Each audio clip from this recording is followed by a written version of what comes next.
Hello everyone, welcome back to Clusterbmilkshake. I am your host, along with support puppet Mr. Chicken. Yeah! Today we're going to talk about childhood trauma and some things to ask yourself that I'm going to read off here. 22 things to self-reflect on that will wake you up to why you are connected, trauma bonded, and unable to remove yourself from a narcissistic individual or other cluster B. Okay?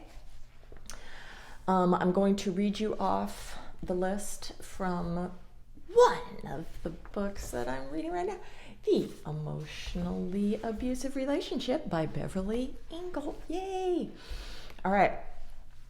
So, to look back on your childhood history, I'm also going to tell you if any of these things have happened to me or if I have done these things to my own children. Okay? Here we go. Number one, did your mother tend to be distant or aloof towards you as a child? Yes, my mom had her own garbage going on in her own mind, and she was a single parent. And basically, my sister and I raised ourselves, and she was trying very hard to financially support us. Number two, and was I like this with my own kids? Yeah, when I was doing my drinkathon. But when they were younger, I would do things, I would always do homework with them and read them stories at night and everything before they would go to bed and stuff. But, over the whole time, I was not perfect the whole time, okay? Especially when social media comes around for a narcissist, social media, and you're getting all of these, dopamine dumps and stuff. Yeah, that messes up shit. Number two, was your mother unable to take care of you when you were an infant for any reason? Illness, absence? Not me. Three, as a young child, were you adopted, placed in a foster home, or sent to live outside of the family home? So I've heard and talked to a lot of people where their grandparents raised them. Number four, did either of your parents die when you were a child? And my father died when I was 32.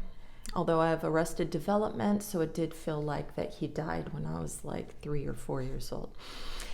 Number five, did your parents divorce or separate when you were a child or adolescent? Yes.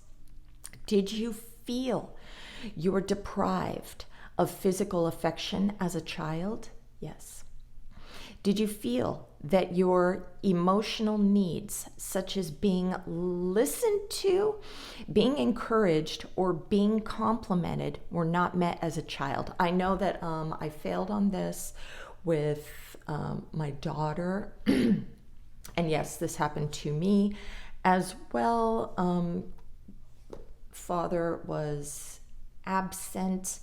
Mom, she already had her own dysregulated emotions and stuff. 8, did your parents neglect to provide you with adequate supervision, leaving you alone for long periods of time in your home or car? Yes, I was a helicopter parent for my children, but I was neglected. Number 9, did your parents seem to be too busy to bother with you? Yes. Too busy to teach you about life, ask about your homework, or talk to you about your feelings? Oh, yeah. Number 10, was one or both of your parents excessive drinkers? Yes, I was, and so was my ex-husband. And or did your parents use drugs? Yes, my father was an alcoholic and a drug addict. I never grew up thinking that my mom was any of those things. Was one or both of your parents extremely critical or domineering? Oh, yes. Also, my ex-husband, who was raised in a military household, he brought that into our life, but you don't get to tell me what to do. And since my children are above my spouse, I had to ask him, sometimes fight for him to tone that shit down. Don't fuck with my stuff. Even though it's half his stuff, it's mine. Don't mess with it. Okay. Did you find that it was difficult to please one or both of your parents, or did you get the impression that no matter what you did, your parents would never approve of you? I do not know how my kids feel about me with this, but I know my daughter. My daughter got a lot of the scapegoating shit, because she reminded me a lot of me, and I think I was projecting my own inner self-hate, my own inner child self-hate onto her. She's a wonderful human being, but I know that I ruined that with her on my part, and who knows what motherfucking ex-husband did. And with me, I was just throwaway fucking kid. I never felt cared for at all. And we're not talking, money support. I wasn't on food stamps or anything, but I was definitely like, kids are to be seen and not heard, and not even to be seen. Okay? All right. 13. Was either of your parents extremely possessive of you, not wanting you to have your own friends or activities outside the home? I did this to my fucking kids. No, I got to do whatever the fuck I wanted when I was a kid. And I did make a video on parental emotional incest. If you want to watch that shows how we, the smothering parent, okay? And the anxiety of not wanting you to leave us, okay? It's bad. It's not good. You're neglected or beat up or you're fucking smothered. There's no in between. Black, white, right? 14. Did either of your parents treat you as a confidant or seek emotional comfort from you? This is my husband and I did this to our oldest son when he was older, but, as an adult. But I mean, come on. You're 18 and then you're like trying to pin one parent against the other onto your kid. Don't do that. 15. Did either of your parents ever physically abuse you? Yes, I did not do that to my children. Did a parent or other authority figure ever sexually abuse you? No. And no, I did not to my children. Anybody touch my kids, you are unalived. I will unalive you. Even if it was my own spouse. There is no turning a blind eye. I'm gonna, no. All right. Was either of your parents emotionally incestuous with you, either by looking at you in a sexual way, asking you inappropriate sexual questions, walking around half dressed or naked in front of you, or expecting you to meet their emotional needs, such as taking a place of an absent partner? Like I said, emotional, there's a lot that goes into that, okay? But when I was younger, my mom would jump into the shower with me when I was a teenager, or, all through my life until I was a teenager. There was not that many boundaries, with that shit. And when my kids got to like 2 years old, where they were getting too grabby and stuff, we stopped showering with the opposite sex. And not that much longer with the same sex, because we just want to get the showers done and over with and everything like that. I was a little bit more aware of that part, but every kid gets imprinted, by the time they're like 3 or 4 years old. So I guess it doesn't matter, right? But I mean, you have to wash your kid, even if you're soaping them up in the bath, you're laying hands on your naked child. So where's the boundary? What's unhealthy? Did you ever run away from home? I ran away to my grandparents' house and lived with them several times. My kids did not do that. Did you ever feel so enraged with one or both of your parents or siblings that you seriously wanted to kill him or her? Oh, yes. And my sister did come at me with a knife once. I was abusive, though. I was very abusive to her. 21.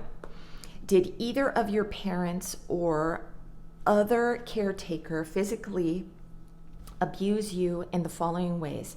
Hit you so hard that you had cuts or bruises, yes. Or were knocked off your feet, slammed up against a wall, attempt to strangle you. Thank goodness, no. And no, I did not ever touch my children. I don't want to say ever. I did try to spank my daughter once when she was like 5 years old, and it was my anger coming out that I was laying hands on her, and I'm like, I'm not going to do this anymore because I'm not doing it to correct anything. I'm doing it because I want to rage on her physically. So never again did I did that. 22. Did either of your parents or caretaker use an object to inflict pain on you? A belt, a stick, a knife, a cigarette, or any burning objects? Yes. And, our parents, or at least my father, grew up, with the get a switch off the tree, a branch, to beat you with, right? And then I got the belt. So, yeah. And this was the norm. This was normal for my parents' generation and mine, I dated Mexicans. You got the flip-flop and the spoon and shit, There's jokes about abuse. Go to TikTok. There's just abuse and everybody's laughing. Everybody's laughing about it, and they don't understand that they are actually contributing to some sort of abuse to their own kids. They don't see it. Anyway, these are reasons that become your normal. This is what love is to you. And this is what you are going to accept and find, get butterflies and everything in a new partner. And in your partner. Because when you break up with somebody who is like this, you feel like you are either abandoning, yourself, your own inner child, you are leaving, or you're abandoning them because they went through this shit too. You're abandoning them as a child. Both of you guys take on both parental and child roles in the relationship. And if you don't understand that you're doing this, that's when the cycle comes, because nobody's learning anything about the relationship, how to actually grow in the relationship. You're both going to blame each other, okay?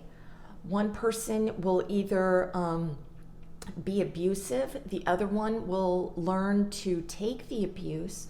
There will be mutual abuse, or you guys are taking turns, So it's really important to read up on these things, not, my narcissist is a demon. They're only out for power and control and the destruction of you.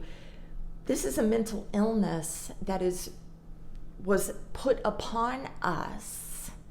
And, we could have fucked up things in our brains too because of genetics, right? And then the way that we learn to survive in childhood, now we're pushing all of that onto you, This is our normal, and it's not a good normal, But you do need to save yourself if at least you are aware of these things going on and they don't want to work on it with you. Because when I was brought, to my awareness and they're like, I'm depressed, we need therapy because, the relationship is broken. I'm like, you're broken. You're broken. And he was depressed, It's like, you go fix yourself. You're broken. I'm not changing nothing about me. And when you get to that point, it's over, man. So I know it's scary to leave such relationships, but if your narcissistic partner is getting something beneficial from you, at least they're going to try, And the only way that you know if they can keep up with that contract of trying and taking those baby steps to be a better person is to actually do it. You're testing your narcissistic person. Can they do it? So don't shit on yourself for having a separation or coming back and trying, because a narcissistic person, if they really hold value in you for some reason, even if it's because they're an empty vessel and they need out of loneliness or whatever, that's valuable to your person. But if you're not getting anything out of it, forget it. Okay, stop punishing yourselves. All right, I hope that was helpful. Have a great day. Namaste.